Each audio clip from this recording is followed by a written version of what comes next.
Eu gostava que nós ficássemos de pé mais uma vez e pudéssemos pedir ao Senhor que nos fale através da sua palavra.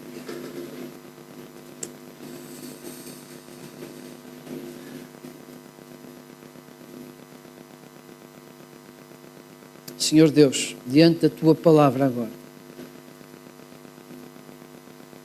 nos queremos submeter, queremos ouvir a tua voz. Queremos sentir a tua presença transformadora em nós. Por isso, te pedimos, seja o teu Santo Espírito a falar connosco hoje. E nós o pedimos em nome de Cristo, o Senhor. Amém. Podem se sentar?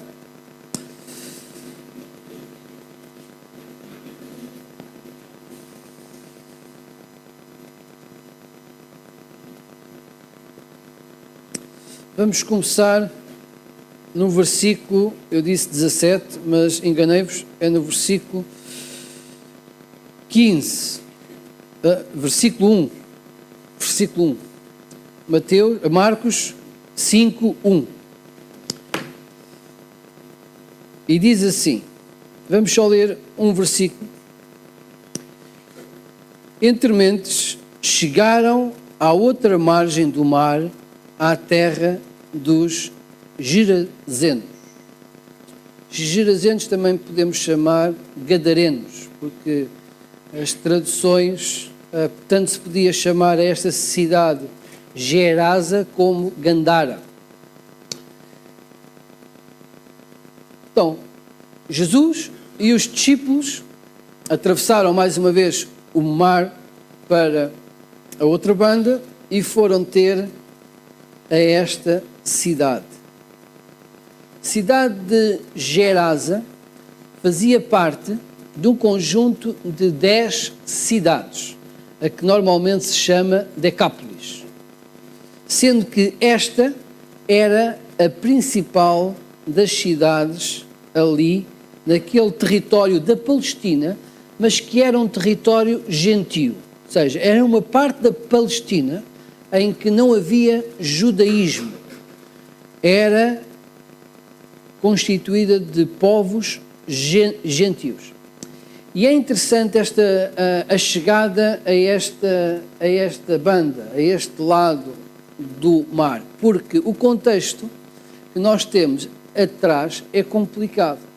É aquela passagem que nós conhecemos bem como a tempestade. Jesus diz aos seus discípulos para irem para a outra banda, deixa a popa do barco e vai aproveitar o tempo, muito bem aproveitado, fazendo uma cesta, ou dando uma cochilada, não é? Para os brasileiros.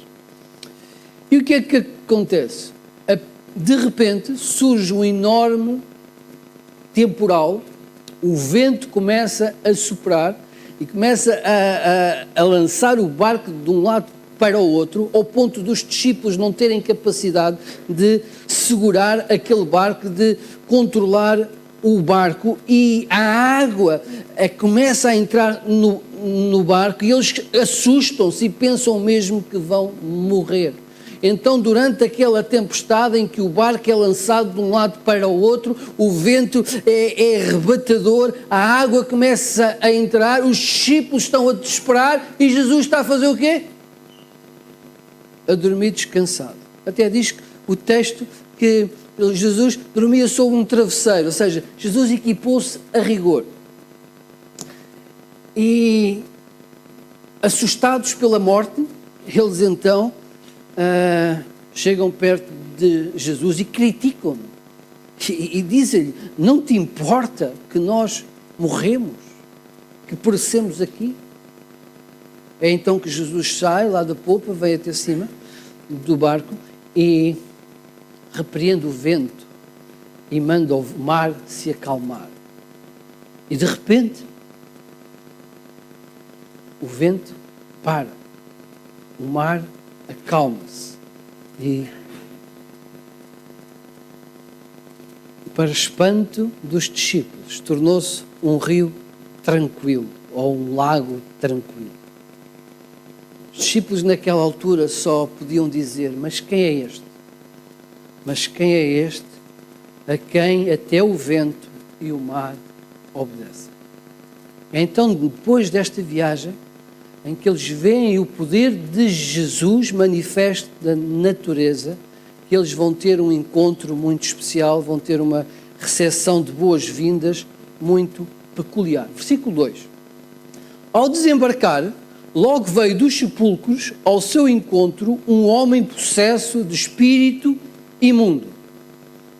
Bela recepção. O qual vivia nos sepulcros e nem mesmo com cadeias alguém podia prendê-lo, porque tendo sido muitas vezes preso com grilhões e cadeias, foram quebradas por ele e os grilhões despedaçados. E ninguém podia subjulgá-lo. Andava sempre de noite e de dia, clamando por entre os sepulcros e pelos montes, ferindo-se com pedras. Este homem é um possesso, como diz o texto, de espírito imundo. Espíritos imundos, também chamados demónios, não são almas penadas. O povo é que diz que há aí umas almas penadas, pessoas que fizeram muito mal e que não tiveram direito a descanso e que andam aí a vaguear e a fazer mal às pessoas. Mas isso são mitos da sociedade e são histórias para Hollywood. Os espíritos imundos são... eles aparecem muitas vezes nas Escrituras. Por exemplo, no capítulo 2 do Evangelho de Marcos, até nós estudámos aqui uma destas sextas-feiras, Jesus expulsa um demónio de um homem que estava a assistir ao culto na sinagoga. E várias vezes o Senhor repreende estes espíritos e os expulsa das pessoas. Quem são eles? Que é um espírito imundo. O espírito imundo é um anjo caído, ou seja, nos céus, na glória de Deus, Lucifer, o querumbi, possivelmente o mais maravilhoso dos querubins, segundo a opinião de muitos, quis assumir o lugar de Deus, quis ser como Deus. E naquele ato de rebelião, ele e um terço dos exércitos dos céus rebelaram-se contra o Senhor e foram expulsos da sua presença, foram amaldiçoados. Esses seres espirituais malignos não vivem no inferno, eles vivem neste mundo, porém não são visíveis aos nossos olhos. O inferno, biblicamente falando, também chamado de lago que arde com fogo e enxofre, é o lugar que Deus preparou para que depois do julgamento o diabo e todos estes espíritos imundos ou de demónios, juntamente com as pessoas que viveram rebeldemente diante de Deus, que não quiseram saber de Deus, que rejeitaram o Senhor, vão viver pelos séculos dos séculos. A Bíblia fala que este lugar é um lugar de horror. Lugar que é descrito em que haverá dor de ranger de dentro. Mas enquanto esse dia não chega, e o diabo e os seus anjos caídos, os espíritos imundos, enquanto não serão lançados, eles procuram opor-se a Deus e à vontade do Senhor e à Igreja do Senhor. Porém, eles sabem que o destino deles está traçado. Todavia, enquanto o dia não chega, eles podem oprimir pessoas, podem enganar pessoas, podem tentar pessoas, podem até possuí-las. Há relatos nas Escrituras de espíritos malignos que causaram doenças a pessoas. Por exemplo, em Marcos 9, há a história de quando Jesus expulsou um demónio que dava surdez e o espírito mudo e surdo, ou seja, impedia que uma pessoa, que um menino falasse e ouvisse. E o pai vem pedir ajuda a Jesus, Jesus expulsa este demónio e então o menino passa a ouvir e a falar. Então, este homem que recebe Jesus do outro lado do mar é um possesso de um espírito imundo. Era um miserável, como acabamos de ler. A apresentação que Marcos nos faz é medonha. Ele estava destituído de toda a dignidade humana. Ele vivia nos sepulcros, ele tinha perdido a sua família, não vivia na sua casa. Se há coisa que o diabo e os seus anjos caídos, os seus demónios detestam, é a família. E este homem tinha sido arrancado da sua família. Ele tinha se tornado uma pessoa insuportável, onde quer que estivesse. Pelo relato, nós lemos que tentaram amarrá-lo por diversas vezes, com grilhões, até grilhões são correntes de ferro, e este homem tinha uma força tão grande dentro de si que ele conseguia partir aqueles grilhões e ninguém o conseguia subjugar. Segundo Mateus, ele mostrava uma raiva descontrolada e impedia as pessoas de passar por aquele lugar. De noite e dia, andava pelos sepulcros, nu, e gritava como se fosse um animal selvagem. Era desprovido de racionalidade, de paz, de qualquer coisa boa. Este homem era um escravo, era um fantoche de Satanás. E nós sabemos o que a Escritura diz sobre a vontade de Satanás para as pessoas. João diz-nos o seguinte: o ladrão, referindo-se a Satanás, o ladrão não vem senão para roubar, matar e destruir. Este homem é a imagem mais cabal do trabalho que o diabo e os seus demónios podem fazer na vida de uma pessoa. Este Gizareno estava num patamar inferior a do animal irracional. Não sabemos como chegou a este estado, a Bíblia não nos conta como é que ele chegou a este estado, mas é conhecido que em Decápolis, naquelas cidades gentílicas, havia de facto uma prática religiosa de busca pelas entidades espirituais, ou seja, uma espécie de espiritismo em que as pessoas procuravam entrar em contactos com os espíritos. Não sabemos se assim foi, mas uma coisa sabemos, é que ainda hoje, quem mexe com práticas ocultas, muitas vezes fica possesso. Quando encontramos alguém possessa, uma pessoa possessa, normalmente, ele, ela ou a família direta mexeu com essas coisas. Cuidado aos jovens com o jogo do copo na escola e a invocação do Charlie. São invocações de demónios que estão acessíveis nas nossas escolas e de vez em quando correm toda a escola. Eu lembro, quando estava no liceu, houve lá uma moda do jogo do copo. Então, toda a gente queria saber como é que aquilo funcionava. Eu, na altura, não acreditava em nada daquilo e o meu papel era gozar com eles todos. Okay?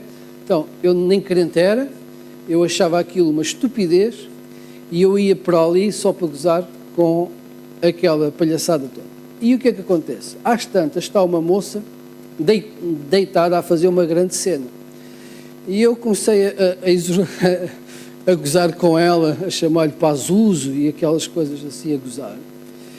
E às tantas, ela está deitada assim, no chão, ela dá um salto, deitada assim, ela salta, vira-se assim no ar e tenta-me apanhar a mão.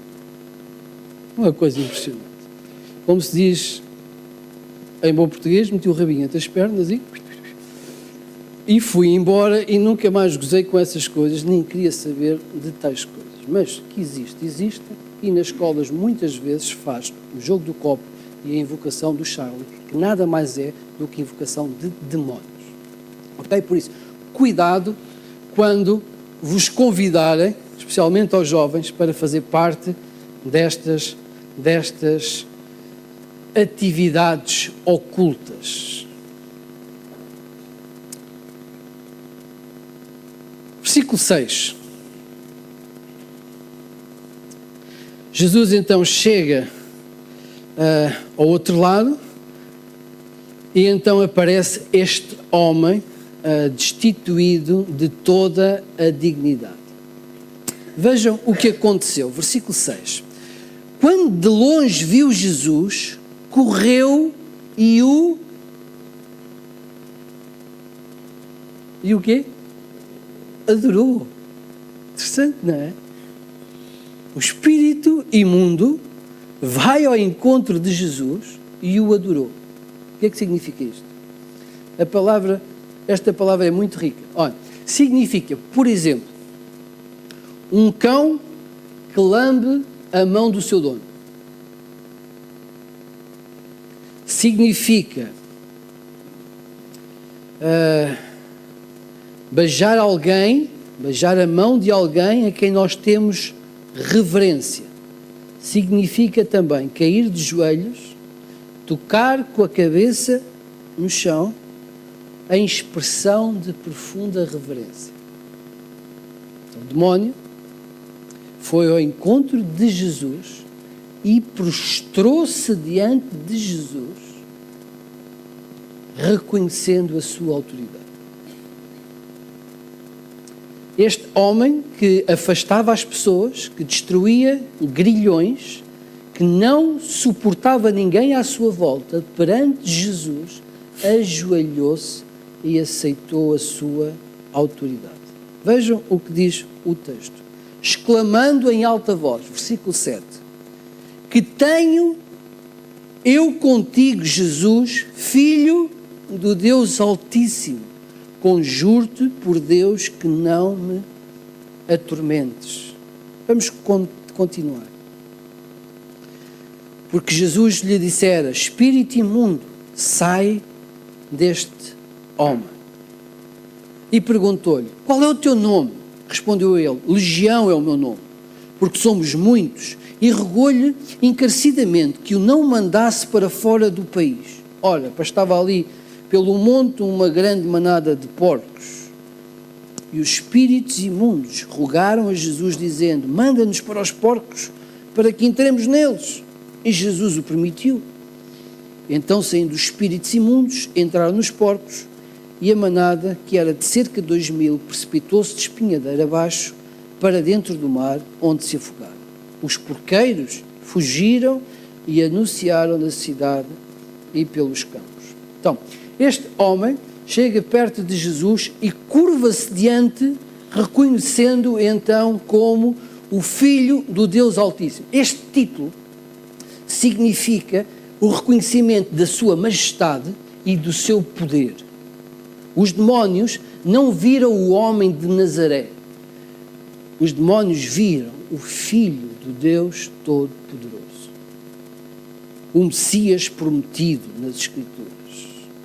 De seguida, então, ao diálogo entre este Espírito e Jesus. E eles vão acabar, ou ele vai acabar por fazer 3 pedidos.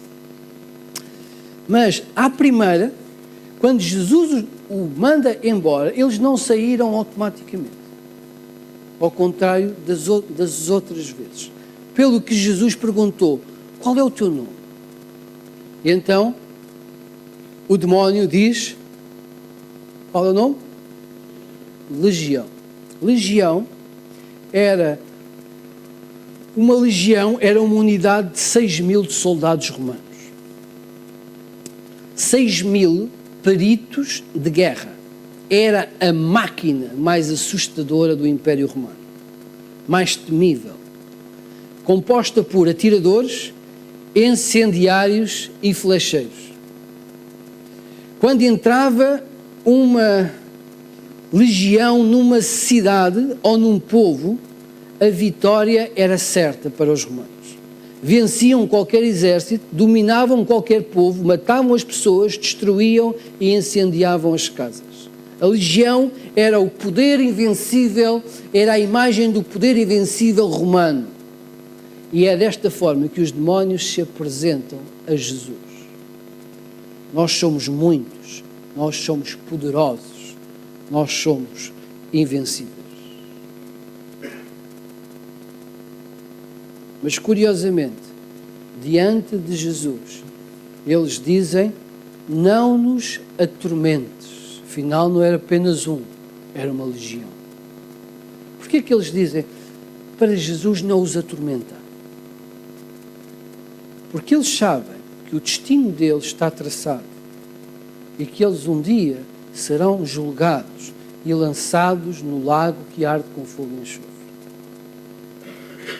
Podia acontecer que Jesus estivesse a antecipar esse dia, ou que o dia tivesse chegado e eles não tivessem dado conta disso. Eles estavam a pedir clemência, misericórdia. Não nos atormentes, não me atormentes. E depois pedem, não nos mandes para fora do país. Possivelmente, fora daquele território, eles ficavam mais vulneráveis. E por fim, eles vão pedir a Jesus que os mande para os porcos. E é curioso que Jesus responde afirmativamente aos demónios, concede-lhe a vontade deles. E então os demónios entram numa vara de porcos com cerca de 2.000 e as pessoas começam a ver os porcos a descer pelo despenhadeiro abaixo, a cair dentro da água, no mar e a afogarem-se. 2.000 porcos a correr, a desfiladeiro abaixo, a caírem em água e a morrerem afogados. Os porqueiros, quando viram aquilo, fugiram, assustados, foram contar a toda a gente o que é que estava a passar. Não tinham visto tal coisa jamais na sua vida. As pessoas que ouviram o testemunho dos porqueiros correram para saber o que é que se estava a passar. Então vieram ao encontro de Jesus, dos seus discípulos, para tomarem noção daquilo. E o que é que eles vão encontrar? Vão encontrar o ex-possesso, que era conhecido de todos, sentado aos pés de Jesus, em perfeito juízo e vestido. Então, versículo 15. Indo ter com Jesus, viram o endemoniado, o que tivera a legião, assentado, vestido e em perfeito juízo. Então, temeram. Mas há duas reações aqui ao milagre que aconteceu, à libertação do possesso. A primeira reação foi dos habitantes de Gerasa, aqueles que ouviram o que tinha acontecido e que vieram ver quem Jesus era e se de facto tinha acontecido como os porqueiros o haviam dito. Vejam a reação, versículo 17. E entraram e rogaram-lhe que se retirasse da terra deles. Possivelmente consternados pelo prejuízo, assustados pelo acontecido, não quiseram saber quem Jesus era, não quiseram conhecer o poder de Jesus, as razões por que ele o tinha feito, e simplesmente pediram a Jesus que abandonasse a sua terra. E é curiosa a resposta que Jesus dá. O que Jesus faz é entrar no barco para voltar para casa. E ainda hoje é assim. Jesus não força ninguém a segui-lo. Muitas pessoas, simplesmente, que vivem à nossa volta, optam por não querer saber e por manter Jesus à distância, porque é incómodo, porque altera a vida. E diante desse Jesus, toma uma decisão: eu não quero saber, vai para a tua terra. Foi esta a reação que os habitantes de Gerasa tiveram quando viram o homem que antes era possesso em perfeito juízo aos pés de Jesus. A segunda reação foi a do ex-endemoninhado. Versículo 18. Ao entrar Jesus no barco, Jesus concedeu-lhes o desejo. Jesus entrou no barco para voltar para a sua terra, para Cafarnaum, onde estava o seu quartel-general. Ao entrar Jesus no barco, suplicava-lhe que o que for endemoninhado que o deixasse estar com ele. Então este homem que foi liberto queria seguir a Jesus. Queria estar onde Jesus estava. Nada, nem ninguém era mais precioso para si do que aquele homem que lhe deu paz, que lhe deu dignidade, que lhe deu de volta a vida e vida eterna. Este homem tinha sido liberto de Satanás, do poder de Satanás. Desde que o homem pecou em Adão e foi expulso da presença de Deus, toda a humanidade passou a desobedecer ao Senhor. Todos nós que nascemos pós-Adão, e foram todos, nascemos já em pecado. E se não aceitarmos Jesus como Senhor da nossa vida, nós naturalmente estamos condenados. Mas desde Adão, que os anjos caídos, que o diabo e os seus demónios passaram a atuar na humanidade. Efésios 2, peço que projetem, por favor. Efésios 2 diz-nos exatamente isso, que Jesus nos deu vida quando nós estávamos mortos nos nossos delitos e pecados. E vos deu vida, estando vós mortos nos vossos delitos e pecados, nos quais andastes outrora, antes de conhecer Cristo, segundo o curso deste mundo, ou segundo a sociedade que nós vivemos, os valores da sociedade em que vivemos. Agora vejam, segundo o príncipe das potestades do ar. Quem é? Satanás. Do espírito que agora atua nos filhos da desobediência. Os filhos da desobediência é uma expressão aos filhos de Adão, à humanidade que desobedeceu ao Senhor. Então, desde Adão, que o diabo, o príncipe deste mundo, aqui chamado como o príncipe da potestade do ar, atua na humanidade. Age na vida das pessoas. Lidera a sociedade em que nós vivemos. Mas quando alguém reconhece Jesus como Senhor e Salvador, como Senhor da sua vida, e ele confessa os seus pecados, lhe pede perdão e se entrega a Ele, dando-lhe autoridade sobre si, então o diabo e os seus anjos perdem o domínio completo da sua vida. Então, Jesus dá-nos a vida eterna, dá-nos a salvação, Ele livra-nos da culpa do pecado, justifica-nos, ninguém nos acusará, pois é Jesus quem nos justifica, mas Jesus também nos livra do poder de Satanás e de todos estes demónios. Ora, vejam Colossenses 2, é muito interessante esta passagem. E a vós outros, que estáveis mortos pelas vossas transgressões e pela incircuncisão da vossa carne, vos deu vida juntamente com Ele, perdoando todos os nossos delitos, tendo cancelado o escrito da dívida que era contra nós e que constava de ordenanças, o qual nos era prejudicial.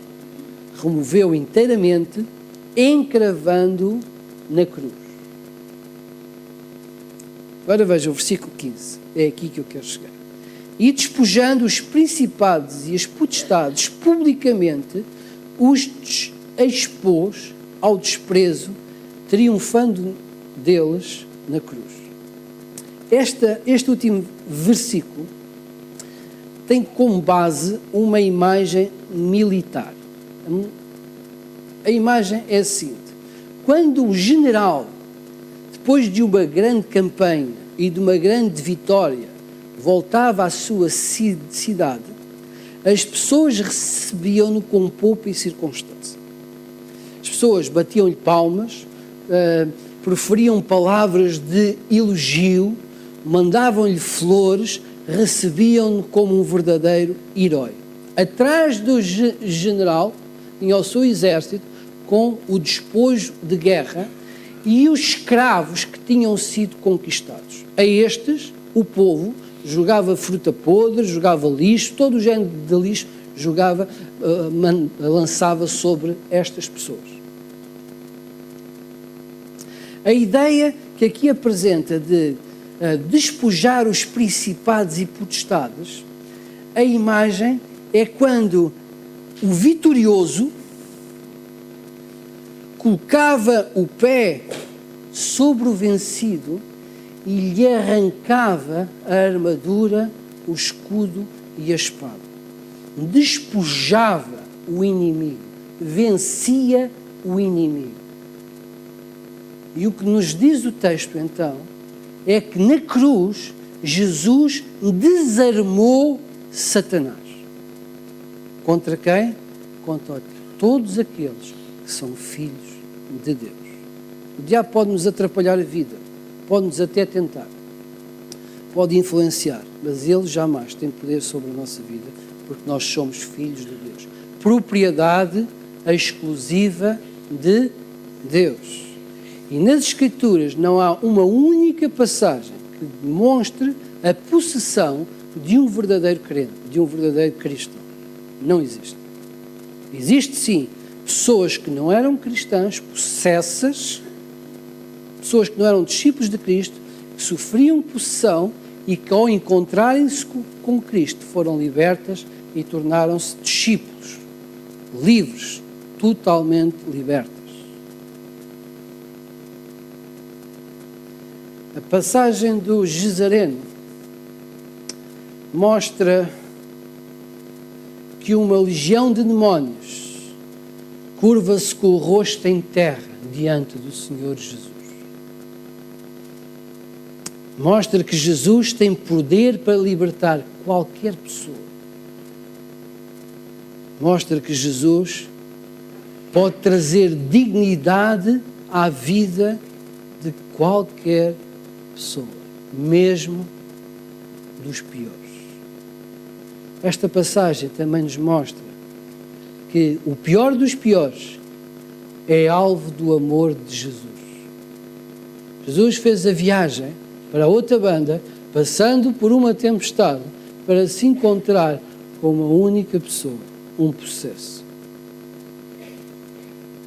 Isto mostra que Jesus ama as pessoas, ama qualquer um, mesmo aqueles que aparentemente são desprovidos de qualquer dignidade, os desprezados pelo mundo.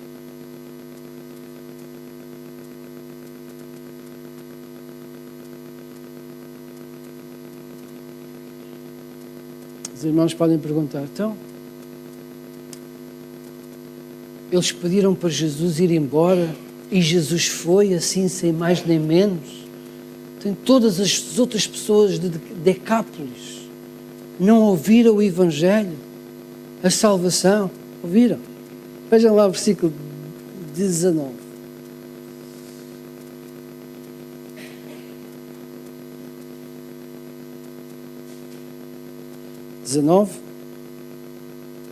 Não. Sim. Então, o discípulo novo ex-possesso, suplicava-lhe que o deixasse ir com ele. O que é que Jesus diz? Não lhe o permitiu, mas ordenou-lhe: vai para a tua casa, para os teus, e anuncia-lhes tudo o que o Senhor te fez e como teve compaixão de ti. Então ele foi e começou a proclamar em Decápolis, nas 10 cidades, tudo o que Jesus lhe fizera, e todos se admiraram. Jesus foi-se embora, mas deixou o missionário, o proclamador, aquele que conhecia a sua graça, aquele que conhecia a sua salvação. Eu não sei como é que está a sua vida, falo para muitas pessoas, mas pode estar aqui alguém em que sinta a sua vida de cabeça para baixo, em que sinta que não tenha dignidade, que não tenha paz, que não sente paz, que está desprovido de qualquer conforto, de qualquer honra, até mesmo longe daqueles que lhe são queridos. Há pessoas que passam tormentos incríveis e há tantas pessoas à procura de Deus. Se é um destes casos, eu quero lhe dizer que Jesus é a sua esperança. Há esperança para a sua vida e Jesus pode de facto fazer a diferença na sua vida, no seu viver, na vida da sua família, porque Ele é o Filho do Altíssimo, a Ele foi dado todo o poder no céu e na terra. E como fez com este desgraçado Gizareno, Ele pode fazer consigo. Em Cristo há esperança. Pode ser que o irmão já tenha recebido esta graça de Cristo há semanas, há meses, há anos e até há décadas. E tem experimentado Cristo na sua vida. E se o tem experimentado, eu gostava que nós orássemos e agradecêssemos a grande vitória de Cristo na cruz. Porque Ele impediu que o inimigo das nossas almas tivesse qualquer poder sobre nós. Quem nos acusará?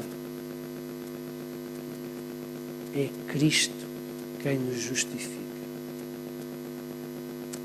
João diz-nos que todo aquele que vai à sua mão, de modo nenhum, Ele o lançará fora. Ninguém que vai a Jesus será lançado fora. É tempo de darmos graças ao Senhor. Amém? Vamos ficar de pé. Se alguém quer entregar a sua vida a Jesus, pode fazê-lo hoje. Os demais que creem no poder e têm experimentado a graça, acompanha-me nesta oração de gratidão. Vamos curvar as nossas cabeças e vamos orar. Tempo para perguntar: alguém quer entregar a sua vida a Jesus hoje? Quer pôr o braço no ar? Quer dizer, eu preciso deste Senhor, eu preciso de me entregar a Jesus. Alguém quer fazê-lo? Levante o seu braço agora e oraremos por si. Vamos então orar ao Senhor Deus.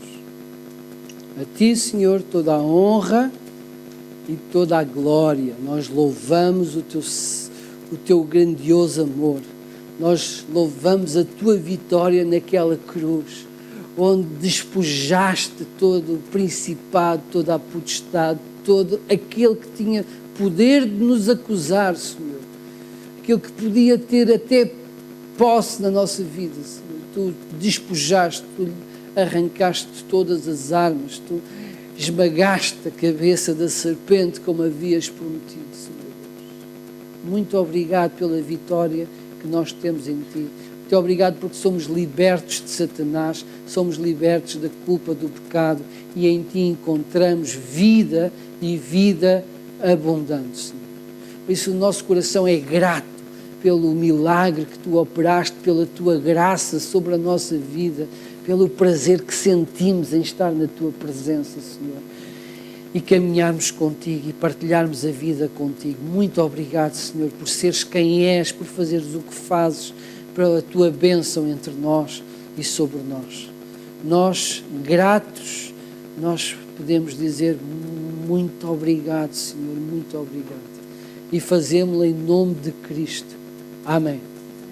Vamos sentar, vamos ouvir o pós-lúdio.